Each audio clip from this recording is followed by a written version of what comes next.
नमस्कार. TV9 मराठीमध्ये आपल्या सगळ्यांचं स्वागत. मी निखिला. महत्त्वाची बातमी. सोमय्यांचा राग नाही तर त्रागा आहे असं अंबादास दानवेंनी म्हटलेलं आहे.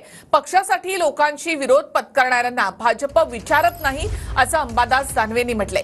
सोमय्यांनी ज्या लोकांच्या विरोधामध्ये आवाज उठवला ते आज खुर्चीवर बसले असं दानवेंनी म्हटलं. सोमय्यांनी आवाज कशासाठी उठवला होता असा सवालही अंबादास दानवेंनी केलाय. आता हा राग नाही, हा त्रागा आहे. मी कार्यकर्ता म्हणून विचार करतो, ठीक आहे त्यांनी मत आमच्या विरोधात व्यक्त केलेलं आहे.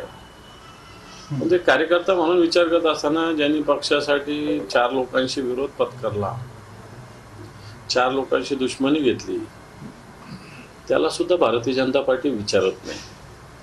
स्वतःच्या पक्षाच्या कार्यकर्त्याचा सुद्धा उपयोगिता संपली की त्याला कोणतं विचार. त्यांनीच वापरलं ना नारायण राणे विरुद्ध, त्यांनीच वापरलं ना सरनाईका विरुद्ध, त्यांनीच वापरलं ना भावना गवळे विरुद्ध, त्यांनीच वापरलं ना तो आमचा वायकर विरुद्ध. मग हे सगळे आवाज उठवलेले लोक आज खुर्चीवर बसलेले आहेत.